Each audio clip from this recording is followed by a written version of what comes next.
Stop पर कुछ लोग खड़े बस का इंतजार कर रहे थे। तभी वहाँ 10-12 साल की एक लड़की आई। उसके कपड़े गंदे और फटे हुए थे। वो वहाँ आकर लोगों से कहने लगी, बाबूजी 2 रुपए दे दो, बाबूजी 1 रुपए दे दो, 2 दिन से कुछ नहीं खाया है, 1 रुपया दे दो ना बाबूजी। वो लड़की दोपहर तक ऐसे ही लोगों से पैसे मांगती रही। फिर दोपहर को अचानक गायब हो गई। उसके बाद अगले दिन फिर सुबह सुबह बस स्टॉप पर आ गई और पिछले दिन की ही तरह लोगों से भीख मांगने लगी। ऐसा उस बस स्टॉप पर अक्सर होने लगा। एक दिन अशोक कुमार नाम के एक रिटायर्ड स्कूल मास्टर उस बस स्टॉप पर आए। वो लड़की उस दिन भी उसी तरह भीख मांग रही थी। उस दिन उसे कोई भीख नहीं दे रहा था। चल चल चली जा यहाँ से। मैंने क्या तेरा ठेका ले रखा है जो रोज रोज चली आती है भीख मांगने, भिखमंगी कहीं की। उस आदमी ने देखा कि और लोगों ने भी उस लड़की को दुत्कार कर भगा दिया। अशोक जी ये सब देख रहे थे। न जाने क्यों उनके मन में इस लड़की के प्रति दया उमड़ रही थी। उस दिन उस लड़की के पास काफी कम पैसे जमा हुए थे। अभी वो पैसे लेकर वहाँ से जाने के लिए निकली ही थी कि अचानक वहाँ पड़े पत्थर से उसे ठोकर लगी और जो भी थोड़े बहुत पैसे उस दिन उसके पास जमा हुए थे वो भी उसके हाथों से छिटक कर नाली में जा गिरे। उस लड़की ने पहले तो अपने पैसों को बहुत खोजा, मगर जब वो नहीं मिले तो आंखों में आंसू लिए वहाँ से जाने लगी। ये देखकर अशोक जी से रहा नहीं गया। वो उस लड़की के पास आए और उससे कहा, नहीं नहीं बेटा, रोते नहीं है। फिर उन्होंने सोचा, इसे कुछ पैसे दे देता हूँ, लेकिन कहीं अगर ये किसी भीख मांगने वाली गिरोह से हुई तो, जो बच्चों से जबरदस्ती भीख मंगवाते हैं, या ये भी हो सकता है कि इन पैसों से ये नशा करे। इस तरह पैसे मांगकर नशा करना इन जैसे बच्चों की आम बात है। ये सब सोचकर उन्होंने कहा, अच्छा बेटा, ये बताओ कि पैसे लेकर तुम क्या करोगी? इन पैसों का मैं खाना खरीदूंगी बाबूजी। कहीं ये झूठ तो नहीं बोल रही? चलो फिर मैं तुम्हें खाना ही खरीद देता हूँ। इसके बाद अशोक जी उसे खाना खरीद कर देते हैं। खाना लेकर वह लड़की वहाँ से चली जाती है। कहीं ये खाना फेंक कर फिर से भीख मांगने ना आ जाए, इसलिए कुछ देर यहीं रुक कर देखता हूँ। अशोक जी काफी देर तक वहाँ रुके रहे, मगर वो लड़की फिर नहीं आई। अशोक जी भी वहाँ से चले गए। अगले दिन जब अशोक जी फिर से उस बस स्टॉप पर आए तो उन्हें फिर से वही लड़की दिखी जो लोगों से भीख मांग रही थी।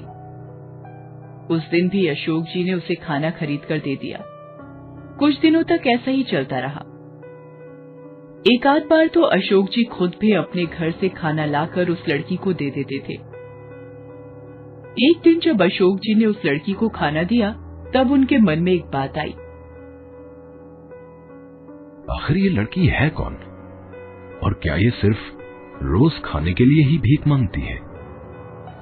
और अगर ये खाने के लिए ही भीख मांगती है तो फिर ये खाना खाती क्यों नहीं, लेकर कहां जाती है? ये सोचकर अशोक जी चुपके से उस लड़की का पीछा करने लगे।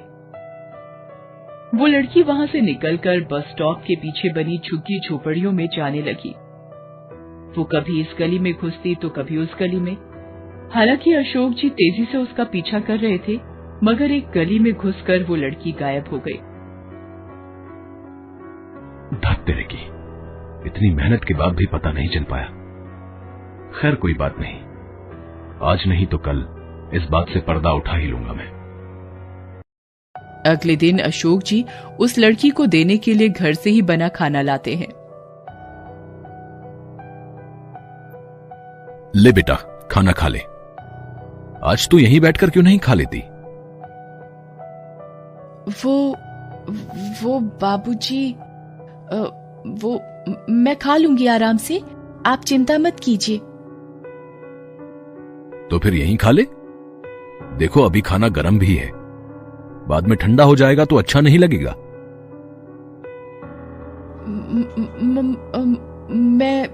मैं घर जाकर आराम से खा लूंगी बाबूजी, आप चिंता न कीजिए।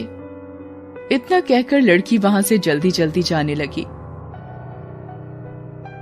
आज तो मैं भी पता लगा कर ही रहूंगा कि ये लड़की आखिर इस खाने का करते क्या है।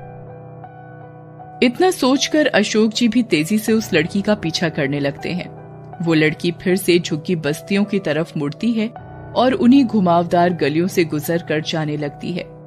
आज अशोक जी ने भी ठान लिया था कि वो भी पता लगाकर ही रहेंगे कि ये लड़की आखिर जाती कहाँ है। लड़की कई गलियों को पार करने के बाद एक टूटी फूटी झोपड़ी में घुस जाती है। अशोक जी भी उसका पीछा करते हुए उस झोपड़ी तक पहुंच जाते हैं और वहां की टूटी खिड़की से झोपड़ी के अंदर झांक कर देखने लगते हैं। झोपड़ी के अंदर सामान के नाम पर 2-4 बर्तन, कुछ गंदे कपड़े और 2 स्कूल के बैग पड़े हुए थे। अंदर एक टूटी हुई चारपाई पर एक औरत लेटी हुई थी। शक्ल से वो काफी बीमार लग रही थी। उसके पैरों के पास जमीन पर 7-8 साल का एक लड़का बैठा हुआ था। लड़की जब खाना लेकर अंदर घुसी तब उस लड़के ने कहा, माँ दीदी खाना लेकर आ गई। चारपाई पर पड़ी उनकी माँ भी किसी तरह उठकर बैठ गई और बोली, हाय, कैसी किस्मत है मेरी। तेरे बापू का सपना था अपने दोनों बच्चों को खूब पढ़ाएंगे, मगर उनके जाने के बाद पढ़ाना तो दूर, मैं अपने बच्चों को 2 वक्त का खाना भी नहीं दे पाती। 2 रोटी के लिए मेरी बच्ची को ना जाने कहां कहां भटकना पड़ता है और ना जाने कितने लोगों के सामने हाथ फैलाना पड़ता है। ऐसी जिंदगी से तो मर जाना भला है। कहते कहते उस औरत की आंखों में आंसू आ जाते हैं। रो मत मां, बस तू ठीक हो जा। भगवान ने चाहा तो मैं और बबलू एक दिन फिर से स्कूल जाना शुरू कर देंगे। तू खाना खा और फिर अपनी दवाइयां खा, नहीं तो तेरी तबीयत और बिगड़ जाएगी। फिर वो लड़की अपने हाथों से अपनी माँ और भाई को खाना खिलाने लगती है। ये देखकर बाहर खड़े अशोक जी की आंखें भर आती हैं। वो अपने आप को रोक नहीं पाते और झोपड़ी के अंदर चले जाते हैं। उसे देखते ही लड़की अचानक खड़ी हो जाती है और कहती है, बाबूजी आप? मैं सब कुछ समझ गया हूं बेटा,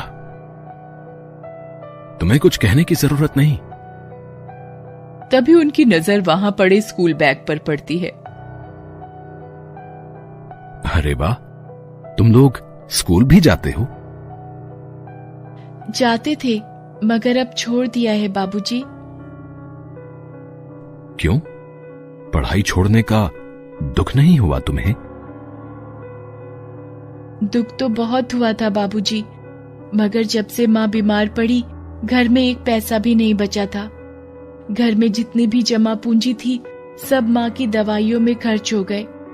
2 दिन हमारे पेट में अन्न का एक दाना भी नहीं गया था। खाली पेट माँ की दवाइयां भी असर नहीं कर रही थी। तब मजबूर होकर मुझे काम की तलाश में स्कूल छोड़ना पड़ा, मगर मेरी उम्र देखकर कोई मुझे काम देने को भी तैयार नहीं हुआ। तब मजबूरी में मुझे ये रास्ता अपनाना पड़ा, भीख मांगने का। ये पेट की आग जो न करवाए बाबूजी।